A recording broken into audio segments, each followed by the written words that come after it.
Mirë se vini në këtë episod të Business Plus, ku sot do të flasim për marketingun digital. Do të flasim për rolin e tij në pozicionimin edhe në rritjen e një biznesi. I ftuari im i ditës së sotme është zoti Renato Civili, konsulent dhe trajner për marketingun digital. Ai sapo ka publikuar në fakt një libër në titullin Strategjia fituese, i cili ndalet tërësisht në segmentin e marketingut digital. Është në fakt libri i parë i tillë, domethënë që sjell dhe shembuj nga Shqipëria. Zoti Civili, faleminderit për ftesën. Faleminderit Natila për ftesën. Atëherë, urime së pari për librin. Edhe le të japim disa detaje për atë që sjell në fakt ky libër dhe çfarë risi e ka për tregun. Ky është libri i parë, me sapo më thon, për marketingun digital në Shqipëri. Dhe më vjen mirë sepse është një nga praktikat më të mira për të sjellë risit apo shembujt e suksesit që ne kemi në realitetin shqiptar. Shumë libra që janë studiuar për marketingun janë kryesisht për shembull, japin shembull nga Amerika apo nga Europa, dhe mendoj për një eksperiencë mbi 30 vjeçare që ne të kemi tani në tregun e lirë, ishte nevojshme një risi për të sjellë edhe për të promovuar edhe shembujt e suksesit që ne kemi nga Shqipëria, dhe se si kompanitë e tjera, bizneset e vogla, profesionistët, marketerët e tjerë të ndjekin praktikat më të mira dhe shembujt e suksesit që janë të bazuar në realitetin dhe në ekspertizën tonë lokale, pra në kulturën e Shqipërisë edhe të klientëve dhe sjelljes konsumatorëve tonë. Dhe kjo është një nga risit. Un kam mbi 10 vite në tregun dhe si marketer, si konsulent për bizneset për marketingun digital, dhe e kam parë shumë të nevojshme që të kishim një dokument, një strategji të mirëfill, të shkruar, sepse kemi marrë shumë feedback dhe kërkesa si nga individ që na vinin pjesëmarrëse për trajnim, por edhe nga kompanitë që si të krijojnë strategji të mirëfillta për biznesin e tyre. Strategji shitje digjitale, marketingu, se si të rrisin brandin e tyre dhe të kenë një plan komunikimi të qartë. Jo thjesht siç kemi parë në shumë biznese që thjesht postojnë dhe shpresojnë të vinë klientët. Pra, ne themi shpesh që të shpresosh nuk është strategji. Dhe prandaj dhe është mirë që të kemi një plan të qartë dhe me hapa konkret. Kjo është mendoj edhe një nga gjërat që më është vlerësuar më shumë tek libri, që është me hapa konkret dhe praktik që mund t'i ndjeki kushdo. Nga hulumtimet që ju keni bërë për të hartuar, pra për të në librin tuaj, a kemi në fakt bizneset shqiptare që e kanë ka përcyer, pra atë fazën janë në një fazë të avancuar dhe i kanë përmbushur të gjitha hallkat e nevojshme të një marketingu ideal digital në kushtet kur jetojmë sot? Ka shumë kompani që janë përmirësuar shumë. Ne kemi përfshirë edhe në libër si histori suksesi kompani shqiptare që kanë hyrë në trege ndërkombëtare, dhe kemi parë që ka kompani që i promovojnë në mënyrë më të mirë, që ndërtojnë marrëdhënie besimi me audiencën, komunikojnë në mënyrë shumë personalizuar, dhe këto janë kryesisht kompani të mesme dhe mëdha, që kemi parë, për shembull, kemi bashkëpunim me disa nga bankat në Shqipëri, po kështu edhe me disa kompanitë e grupeve të mëdha, dhe kemi parë që kanë investuar goxha. Pra korporatat dhe sektori bankar. Po, dhe sektori bankar, por edhe industritë të tjera, industritë të koncesionarit makinave, po kështu edhe kompanive të tjera. Kemi parë që së fundmi shikohet marketingu si një investim afatgjatë, dhe kjo është vlera e shtruar, edhe që është ideja kryesore e librit, që të shikohet marketingu jo thjesht si shitje, por si marrëdhënie besimi me audiencën. Dhe komunikimi përmes mediave sociale mos jetë vetëm i fokusuar tek shitja, por të jetë i fokusuar tek njohja e nevojave të klientit, te komunikimi duke pasur ata në qendër, dhe gjithë strategjia e marketingut të jetë duke pasur nevojat, problemet dhe kërkesat që do klienti, dhe të komunikosh që të pozicionojnë produktin e tyre si mjeti që ato të realizojnë më dëshirat, apo të zgjidhin problemet e tyre që kanë, apo të shikojnë se si mund të ndihmojnë, dhe duke i edukuar vazhdimisht audiencën, aq më shumë rritet besimi të klientëve. Kujt i shërben në fakt ky libër nga pjesa e profesionistëve të fushave të ndryshme? Mendoj që i shërben kujdo. Jo vetëm marketerëve, por i shërben edhe profesionistëve të tjerë, dhe sipërmarrësve të rinj. Po kështu i shërben edhe menaxherëve dhe drejtuesve të kompanive për të parë se si funksionon marketingu digital dhe çfarë rëndësie ka. Ne kemi trajnuar mbi 2000 individ dhe menaxher, edhe jo vetëm ato që punojnë në marketing, por edhe vetë profesionistë dhe sipërmarrës. Dhe kemi parë edhe nga kompani të mëdha që kemi trajnuar, edhe pse nuk do implementojnë vetë strategjitë e marketingut, të dinë çfarë t'i kërkojnë punonësit, të dinë çfarë t'i kërkojnë departamentin e marketingut. Prandaj është e rëndësishme që të jenë në një linjë dhe të ketë një informacion thelbësor edhe drejtuesit e kompanive, edhe kompanive të mesme dhe kompanive të mëdha, që edhe nëse nuk i bëjnë vetë të dinë çfarë t'i kërkojnë dhe të dinë çfarë të presin. Që mos ta shikojnë thjesht marketingun si një çelës magjik që do zgjidhë gjithçka dhe do sjellë nesër shitje, po ta shikojnë si një investim afatgjatë që nëse ndjek disa hapa konkret, marketingu shikohet më pas si sistem dhe si sistemi më i rëndësishëm i biznesit. Meqense e prekët këto pjesën e investimit, ju keni një dekadë eksperiencë që shihni nga afër kompanitë. Si ka evoluar çasti që kanë kompanitë shqiptare ndaj marketingut? A e shohin ato si një kosto apo e shohin si një investim? Domethënë, është pjesa më e madhe atyre që e shohin si kosto apo si investim? Për shumë vite marketingu është parë vetëm si shitje, dhe nëse nuk sillet sot shitje, duket si një kosto dhe si një shpenzimi i kot. Por me kalimin e kohës shumë kompani po shikojnë që është një investim afatgjatë.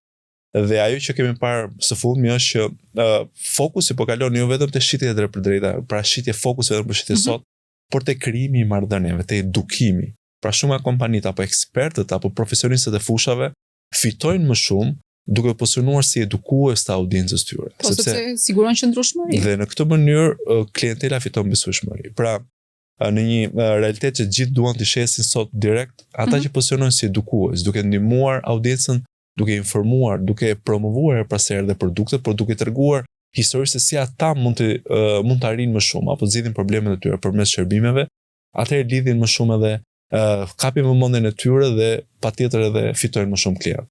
Ne themi arsyeja kryesore pse njerëzit blejnë është se kanë një problem për të zgjidhur apo një dëshirë të paplotësuar.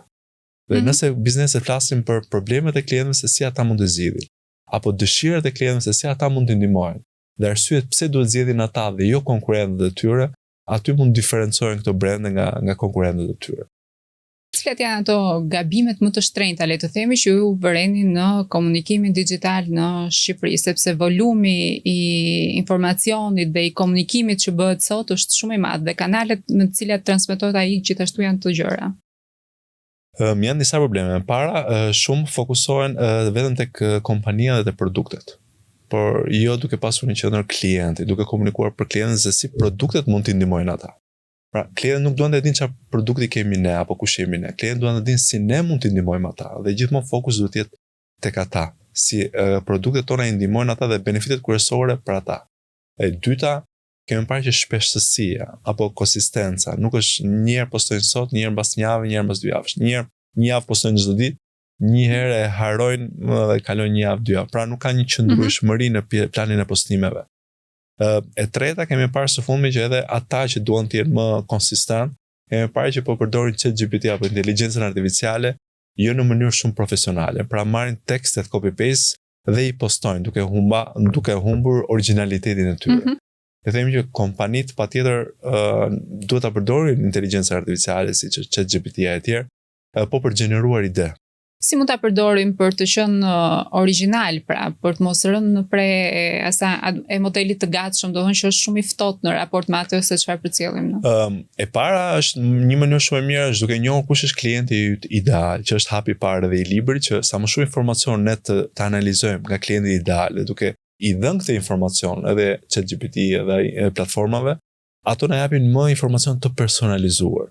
Dhe duke dhënë informacion për kompanitë, për avantazhet që ka kompania, për mënyrat se ndihmonin, ndoshta dhe histori suksesi apo çfarë thonë vetë klientët me gjuhën e tyre për produktet dhe komunikimi më pas deli personalizuar nga ChatGPT-ja.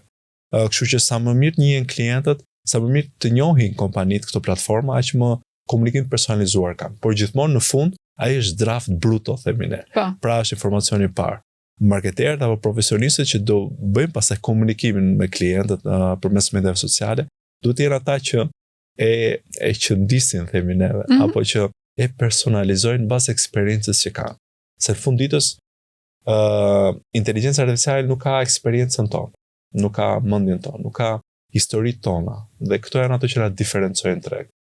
Ndryshe nga një informacion i madh apo në këto oqean informacioni që gjithë pothuajse duket sikur komunikojnë njësoj, ne themi këto janë historitë tua, eksperjenca jote, mënyra se si ti mendon janë avantazhi yt konkurrues. Dhe kjo vlen edhe për kompanitë, por edhe për profesionistët e fushave. Atë ekspertizë që ai ka lokale, edhe duke ndarë eksperjenca dhe historitë e tij, ajo që dallon në treg, ajo që ka vëmendjen e audiencës dhe që fillojnë njerëzit besojnë ty, jo thjesht një informacion të përgjithshëm që duket sikur ka shkruar robot. Ne nuk kemi robot, nuk kemi pse të komunikojmë si tillë. Kështu që duke vendosur dhe sa më shumë informacion dhe duke personalizuar, patjetër nuk humbasim origjinalitetin ton, po e zhvillojmë edhe më shumë, e nxjerrim më shumë pa më të mirën që ne kemi. Ka kompani që shitjet e tyre përveç se direkte i kanë edhe përmes website-eve, po duket sikur kjo tani është zhvendosur totalisht në rrjetet sociale, pra shitjet po bëhen direkt në rrjetet sociale. Sot, a mendoni që një kompani duhet vazhdojë të investojë në një website? A është ky një kanal i sigurt për fitim apo po zbehet nga pjesa që kanë rrjetet sociale? Edhe pse mediat sociale kanë marrë shumë peshë, përsëri ne themi website është prona digjitale e biznesit. Sepse mediat sociale nesër mund të ulen gjithë algoritmat, mund shkojnë zero, dhe i bie që gjithë ato biznese që ka investuar vetëm në media sociale, pa pasur një database, pa e ftuar njerëzit në website, i bie që të humbasin, të dështojnë. Kështu që prandaj është e rëndësishme që të kesh një website profesional dhe një website që ka kontaktet edhe tërheq kontaktet e vizitorëve.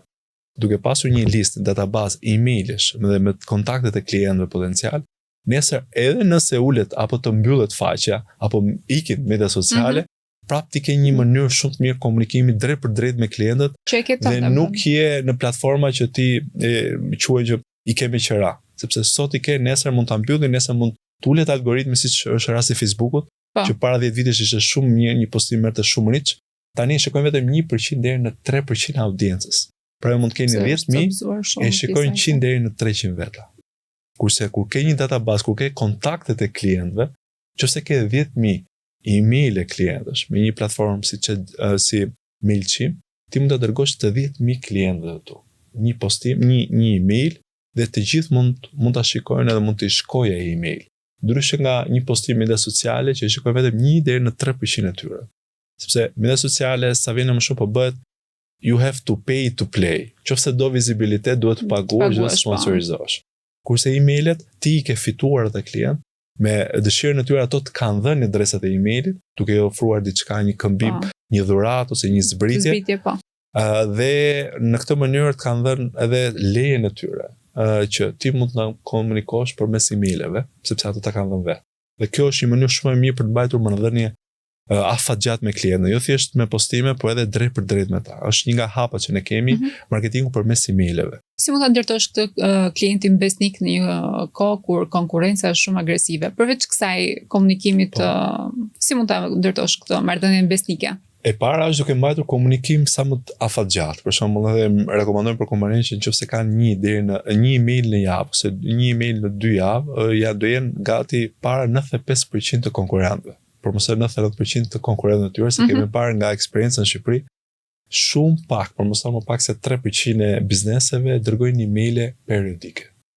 Shumica mendoj që janë vetëm media sociale, edhe pse media sociale algoritmi sa vjen apo bie. Facebooku ka rënë në tokë, Instagram është pak më mirë, LinkedIn për profesionistë, që është platforma ideale për profesionistë, është edhe më mirë si algoritëm, ka vizibilitet edhe më të madh. Dhe patjetër do ju rekomandoja që të kenë komunikim të vazhdueshëm dhe të shpeshtë, dhe gjithmonë duke shtuar vlerë audiencës, duke dhënë informacion me rëndësi për ata, dhe vetëm në 1 në 4 ose në 1 në 5 postime të bëjmë promovime apo të shesin produktet e tyre. 3-4 postimet e tjera të janë duke ofruar informacion me rëndësi, duke treguar aktivitet, duke promovuar kulturën e tyre, duke promovuar ekspertizën si ata i ndihmojnë klientët dhe duke promovuar her pas here histori suksesi, që është nga shtylla kryesore, por jo vetëm histori suksesi rreth kompanisë. Se klienti nuk duan të dinë shumë për kompaninë. Klienti duan të dinë çfarë thonë klientët e tjerë për ty. Pra kthejnë klient, edhe klientët e tjerë në promotor, në histori suksesi, se ndonjëherë marketingu më i mirë është çfarë thonë të tjerët për ty, jo çfarë themi ne për vete. Dhe ky është edhe një nga hapet, është hapi i 9 në libër, që kthejeni klientët në promotor dhe në ambasador të brandit tënd. Se ky është ndonjëherë marketingu më i mirë. Po kështu, jo vetëm klientët, po edhe stafin. Promovoj si histori suksesi, shiko t'i kthesh në brand ambasador dhe fuqizoj ato që të rrisin prezencën digjitale dhe që nxjerrin në pamje më të mirë në tyre si ambasador të brandit tënd, sepse njerëzit sot besojnë njerëzit. Dhe në momentin që ata besojnë stafin tënd, tregojnë duke besuar ekspertizën e tyre, patjetër do zgjedhin edhe kompaninë tënde. Dhe ky është edhe hapi 8, hapi 9 që ne themi, edhe hapi 10 pasaj që ndihmojnë gjithë stafin të rrisin brandin e tyre personal si ekspert të industrisë.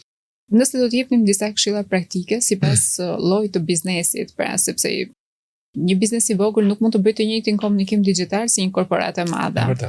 cilat janë ato elementë që duhet i ushtrojë vëmendje një biznes i vogël, një biznes i mesëm, një biznes i madh? Sigurisht unë e di që edhe pjesa sektoriale, pra cilit sektori takon, ka rolin e saj. Po në rreth se mund të flasim kështu në një model të thjeshtë para.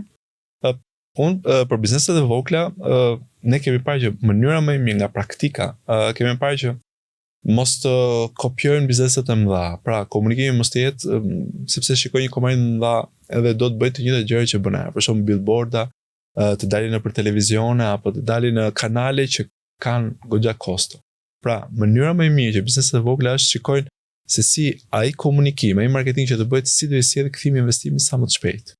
Që pra të fitojë një klientel, fokusohet tek shitja dhe te fitimi i klientëve, më pas kur të zhvillohet, kur të rritet, po mund të bëj pastaj reklama në televizione edhe nëpër kanalet e tjera siç bëjnë kompanitë e mëdha. Gjëja e parë, mendoj, do ishte shumë mirë që vetë stafi, menaxheri i biznesit, të një vogël apo një profesionist i lirë, e para është të tregoj ekspertizën e tij, si ata i ndihmojnë klientët. Për shembull, një plan javor do ishte shumë interesante që kemi parë që ka goxha efektivitet dhe nga audienca, është e para tregohet kultura dhe ndoshta momentet e bukura me stafin. E dyta tregohet mënyra si ata i ndihmojnë klientët, të promovojnë ekspertizën duke u pozicionuar si edukues dhe konsulent. Kush janë 3 apo 10 pyetjet më të shpesa që i bëjnë klientët. Dhe jam i sigurt që kur ato i kanë klientën përballë, ato i japin përgjigje shumë lehtë, sepse janë profesionistë. Por përmes mediave sociale shumë pak e ndajnë ato dhe ekspertizë.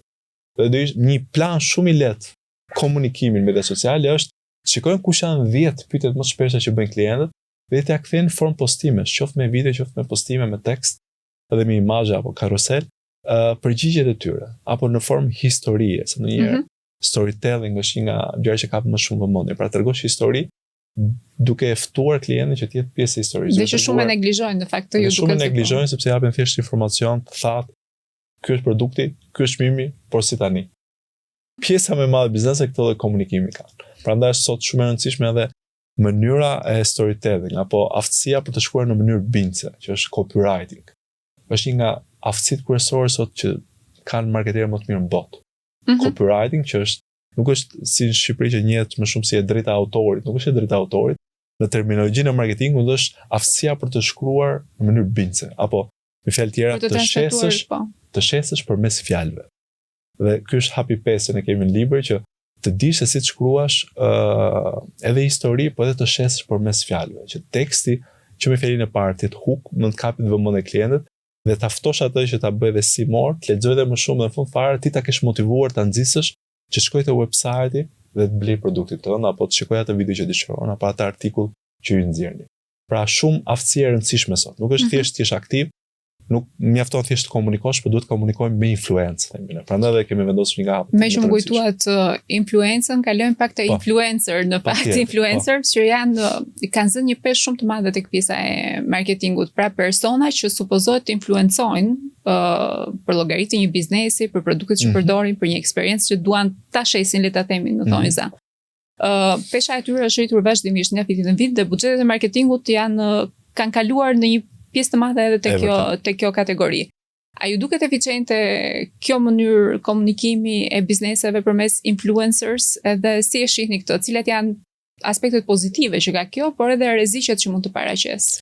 Ne kemi parë nga disa kompani që kemi bashkëpunuar, kemi parë ose edhe kemi analizuar biznese të tjera që shumë zgjedhin influencer sepse shikojnë numrat e followers që ato kanë. Pra shikojnë që kanë 100.000, 200.000 dhe patjetër do na ndihmojnë. Por është shumë e rëndësishme që të shikojmë çfarë audiencë ka influencer, se ndonjëherë nuk ka lidhje fare me audiencën që ti dëshiron.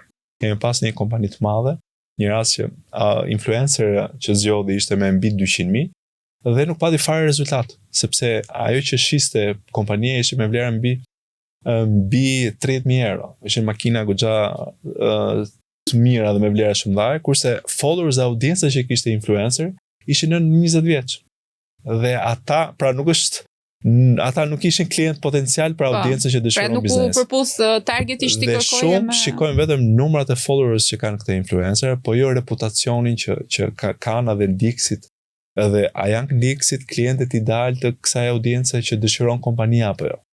Është shumë e rëndësishme që ndonjëherë ne themi është më mirë të kesh persona që kanë autoritet dhe që kanë respektin e audiencës tënde ideale, dhe mund të kenë numër edhe më të vogël ndjekësi, pa ama kanë autoritetin dhe kanë respektin audiencës tënde ideale që ti do të kapësh. Në momentin të bashkëpunosh me ato micro-influencers, pra mund të quajmë, se sa të kesh influencera që kanë shumë followers, po që nuk është fare i klienti ideal apo audiencë që ti si kompani interesohesh që të kapësh. Në disa raste mund të jetë dhe fakti që ndoshta nuk është influencer i kanali i duhur për ta transmetuar mesazhin tënd përmes rrjeteve sociale, mund të jetë një praktikë tjetër? Disa kompani, nëse është një person që ka respektin dhe ka audiencën e klientëve ideal që dëshiron kompania, mund të funksionojë edhe nga mënyra e komunikimit të tij. Por kemi parë këtë gjë që shumë njerëz tani e dinë që influencerët paguhen që ai të flasë fjalë të mira për kompaninë. Dhe besueshmëria nuk merret automatikisht. Dhe besueshmëria, pra nëse mund t'i japim një vlerë caktuar, që mund të jetë 3.000 euro, 5.000 euro apo edhe më shumë, një influencer për të bërë 2-3 postime apo story, ato lek më mirë investojnë te platforma jote, te faqja jote dhe sponsorizoje atë vlerë për 2 muaj, 3 muaj dhe rrit faqen tënde me audiencën që ti dëshiron, duke targetuar më mirë klientët tu ideal. Po, sepse rrjetet sociale ta japin këtë mundësi. Se sa të rrisësh faqen e një influenceri tjetër në momentin që jep atë vlerë atij. Pra, nëse dëshiron që të optimizosh buxhetin e marketingut, shikoje me plan të parë dhe prioritet që të rrisësh faqet e tua, të rrisësh dhe të kapësh audiencën tënde. Nëse ke buxhet që ke mundësi pastaj të ndjekësh edhe të bashkëpunosh me influencerë të tjerë, gjë e parë që duhet shikosh është a është audienca e tyre audienca që ti kërkon? Pra mos shiko numrin e followers, dhe e dyta, a është ky personi që ka respektin e audiencës time që ti shtoj vlerë reputacionit dhe brandit tim? Apo është një person që ndoshta nuk i shton vlerë, por ka konotacion ndoshta dhe negativ, edhe pse mund të ketë shumë numra. Kemi parë që ka shumë që kanë numra të mëdha, por që nuk është se kanë të njëjtin respekt apo jo. Po. Dhe në treg sepse edhe fjala influencer për çfarë influencon? Nuk po e bëj paralelizimin me tregun shqiptar, se s'dua të prek, po kam parasysh për shembull rastin e Kiara Ferranjit, një super influencer, po që pas asaj skandalet të Pandorë, gjithçka shkoi tatpit, tani sikur po ndryshon prap panorama, domethënë, kështu që po sepse ka një database shumë të madhe followers shumë edhe ka dhe vite, por që mbas skandalit reputacioni bie. Ka të bëj shumë, pra çdo collaboration, çdo bashkëpunim influencer duhet shikohet a është person që i shton vlerë brandit tim, apo është një person që unë po e bëj vetëm për gjenerushitje sot për sot, po ama mund të ketë ndikim negativ nesër. Dhe nëse kanë të njëjtën audiencë me klientët që dëshiron të kapi kompania, mund të jetë bashkëpunim interesant dhe ka vlerë. Kemi parë që ka pasur goxha ka qenë suksesshëm. Ka qenë suksesshëm. Kurse nëse është vetëm një influencer që ka followers, por që ti nuk është audienca që ti kërkon, është thjesht një kost. Është thjesht kost. Kthehemi pak tek mentaliteti i CEO-ve në Shqipëri, se ju besoj keni parë, domethënë njihni nga afër. A e duan këto fitimin e shpejtë të marketingut, edhe ai është ky një sabotim për rritjen e afatgjat, apo janë mësuar me atë idenë që tashmë marketingu mund të sjellë përfitim, por duhet ta shohësh në afatgjat? Çdo CEO do që të ketë fitim shpejt, dhe do të investojë sot për sot, patjetër që ti vinë. Por që një pjesë që ne kemi bashkëpunuar janë ndërgjegjësuar dhe e kanë kuptuar që marketingu është proces, është investim afatgjat dhe nuk mund të presim sot për sot. Dhe duke qenë një investim afatgjat, ato po investojnë edhe tek punojësit, ne kemi edhe trajnime dedikuara për trenuar gjithë punojësit të kthejmë në ambasador të brandit, që të rrisin prezencën e tyre digjitale dhe promovojnë dhe ata kulturën, ekspertizën, momentet bukura me stafin brenda kompanisë, por edhe promovojnë shërbime her pas here. Pra mos jetë vetëm faqja e kompanisë, por të jenë edhe ata si ekspert që të promovojnë dhe të rrisin influencën e tyre si ekspert fushës, të rrisin brandin e tyre dhe përdorin media sociale si mjete. Dhe i kemi kthyer në disa kompani dhe me banka që kemi bashkëpunuar, media sociale si një strategji biznesi, që të gjithë stafi duke i përfshirë, duke i promovuar dhe duke fuqizuar aftësitë e tyre digjitale, që të nxjerrin në pamje më të mirën e tyre, që të promovojnë shërbimet, të promovojnë historitë e tyre suksesit brenda kompanisë, promovojnë dhe të pozicionojnë si ekspert fushave dhe të tregojnë apo të edukojnë audiencën e tyre, networkun e tyre, që tregojnë që për pyetje më shpesh që kanë, ato t'i japin përgjigje. Sepse sot mendojmë tregu në Shqipëri ka një nevojë të jashtëzakonshme për edukim, qoftë në sektorin bankar, për edukim financiar, qoftë për sektorin e real estate-it, që është kaos në Tiranë, që njerëzit duhet të dinë, ore ku do të blej, një çift i ri sot ku do të blej. Gjithë pothuajse duan vetëm shesin, pasi nuk edukon. që ku duhet të blesh nëse je çiftëri, kush janë zonat e kërkuara, si do jetë ndoshta nesër çmimi nga ky trendi ose kush janë zonat më të preferuara sot për sot. Pra, vetëm duke më informuar, duke më edukuar, duke më ndihmuar, unë të besoj më shumë. Dhe kjo është një lloj marrëdhënie besimi që na themi. Kjo është edhe strategjia më e mirë e komunikimit, duke njohur sa më mirë klientin ideal dhe pyetjet më shpesha që ato kanë, që komunikimi yt mos jetë vetëm shiko kush jam unë, shiko blek nga produkti im, po të jetë shiko si ne mund ndihmojmë ty. Ja kush është problemi jot, e ja se çfarë ofron tregu, ja kush janë zgjidhjet më të mira për ty. Dhe ja pse duhet ta zgjidhësh ne dhe jo në konkurrentët. Pra duke shpesh në mënyra më e mirë marketingut është jo vetëm të themi kush jemi ne sa të mirë jemi ne, po është edhe të bësh tjerë të flasin mirë për ty, që mund të jetë stafi, mund të jetë klientët, historitë të suksesit, po dhe e treta është t'ja tregosh klientëve, audiencës tënde realisht si po i ndihmon, duke i ndihmuar, duke i edukuar, duke i dhënë përgjigje apo duke i dhënë edhe ndoshta edhe oferta specifike, diçka falas që ata të kuptojnë realisht sa vlerë apo si ti mund të ndihmosh ata. Kjo është mënyra më e mirë që mund të themi dhe jo vetëm duke shitur që është një nga shtyllat e komunikimit, po ne promovojmë shumë që të promovojnë kulturën e kompanisë, promovojnë ekspertizën e tyre dhe historitë të suksesit. Kështu më nuk kemi një panoramë 360 gradë që klientët njohin më mirë kush janë stafi mbas logove, se njerëzit sot besojnë më shumë njerëzit sesa logot e kompanive. Për ta mbyllur, a mund të na thoni kush është strategjia fituese me pak fjalë? Strategjia fituese në themi të njohësh klientët ideal dhe t'i ofrosh dhe të komunikosh për problemet dhe për dëshirat dhe mënyrën se si ti mund t'i ndihmosh ata. Qëllimi i marketingut, edhe pse shumica e audiencës nuk janë gati të blejnë sot, qëllimi i marketingut është që kur ata të jenë gati, ti t'jesh pozicionuar në mendjen e tyre si zgjedhje e parë. Duke edukuar, duke qenë komunikim vazhdueshëm, duke pasur një komunikim të personalizuar, mënyra më e mirë, duke qenë edhe në ato platforma ku ata klientët janë dhe duke pozicionuar, duke vendosur ata heroj në qendër të komunikimit tënd, jo kompaninë. Patjetër që kur ata të jenë gati, ti ke më shumë shanse që ti jesh pozicionuar si zgjedhja e parë dhe zgjedhja më e mirë për klientët. Unë ju falenderoj shumë për gjithë çka që ndat me ne sot dhe ju uroj shumë sukses në gjithë rrugtimin tuaj. Faleminderit shumë. Bashkë do të shihemi në episodin tjetër.